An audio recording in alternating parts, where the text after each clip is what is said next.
Good morning, folks. Thanks for tuning into my channel. My name's Max Convexity. I appreciate you guys for being here.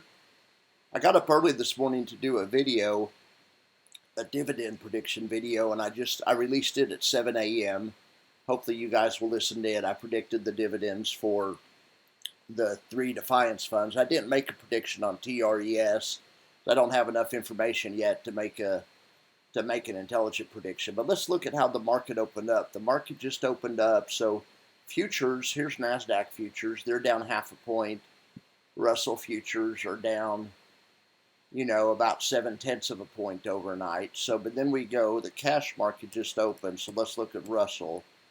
So the Russell cash market just opened, and there's a pretty big gap from yesterday's close because we sold off a little bit overnight. 0.5%'s no big deal, but it's not a great sign. Other things being equal, we'd rather open on the other side of the profit box, or we'd rather open right at the top line and stay there. That's where max profit is. Of course, that's not realistic. So we'll take the hand, we'll play the hand we're dealt. So let's look over here at NASDAQ cash. The NASDAQ options market is the NDX. So here's a chart of the NDX. I'm waiting for the profit boxes to come up. There they go. All right. NASDAQ at least is going the right direction from when the time it's opened. It looks like it's a green bar. It's trying to make a green bar. It's barely green right now. Look at, oh, it's red now. Oh, going the wrong way. We'll see. The day's really young. Let's look at SPX. This is what JEPY trades. Probably going to be the same story with them. The profit box is not drawn in the right place, but you guys can see. You guys get the idea, I think. All right. I'll be back at lunch. Well, let's see what else. Let's look at a few other things first. Okay, let's look at MSTY. MSTY had a big gap open up. MSTY has three options open. They have one down here that's deep in the money. I just happened to be watching Retire on Dividends video 5 minutes ago, and so while I was watching it, he mentioned this is where the MSTY strikes were, so I figured I would draw them in. I didn't want to rewind the video to find out. I think it was 7.95. There was one that got totally blown through. They have three strikes. But even, it would be a dream scenario is to rally a little bit more and go to 1,000, right where this one is, by Friday. These guys would, they made $12 for selling this, and then they would also capture the well, in other words, what I'm trying to say, the synthetic would appreciate from 936 to 1,000. So the synthetic would have 70 points of profit in it if it goes to 1,000. And they sold this option for $12, so that's theirs to keep. So that'd be a really nice scenario if we continue rallying a little bit here, but don't totally blow through it like we did with the 7.95 strike or whatever strike was back here. Anyway, MSTY's doing a good job, of course. Let's look at the other ones. Let's look at Tesla.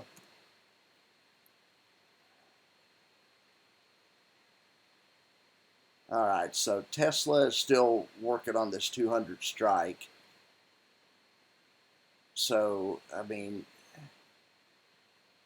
I keep thinking they'll roll, but they never do. Well, I really thought Coney would roll. I don't understand why Coinbase hasn't rolled. I just started following these a few days ago. Maybe Coinbase will roll today, but Coinbase is totally, their two options are totally in the money. They're totally capped out.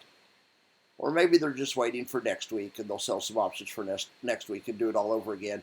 It's not like they didn't make any money. When they sold these options, the market was down here. So they made the money. Their synthetic appreciated between 168 and 174 in that options case before it was maxed out. Then the synthetic appreciated about 20 points before it got maxed out by this option. 20 points isn't nothing. And then these options brought in a few points. It's 20 points they made off the extrinsic plus whatever these options brought in. Anything over these strike prices is an opportunity loss, but not an actual loss. It's still max profit. It's just not the most ideal situation. Had they known the future, what the future held, instead of selling this strike, the 185, they would have sold the 209 or whatever. Well, but maybe not though, because the 209 probably didn't bring any premium in. They're looking at a mix between trying to bring in the most premium they can and going out as far as they can. It's kind of a happy medium that all option traders try to strike when you trade options. It's not just them; everyone's trying to do that. Maybe at the time they sold this, the 185 was paying the amount that they think they need, and the 210 probably wasn't paying anything. So it may not have been practical to sell that. So that's another way of looking at it. All right, well, let's check in on old Tress here. We're not going to look at Tress yet. Let's look at old option strat here.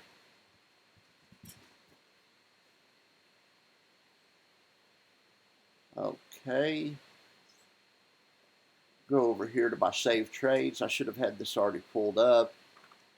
All right, here's Tress. I'm showing Tress up 4,000 right now.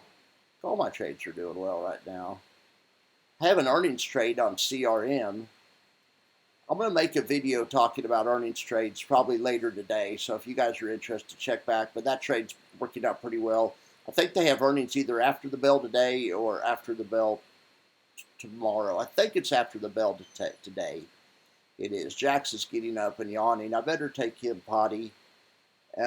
We woke up and I've been doing YouTube stuff, but we haven't been out yet. So I'm going to take him to the restroom. All right, Jax, we're going.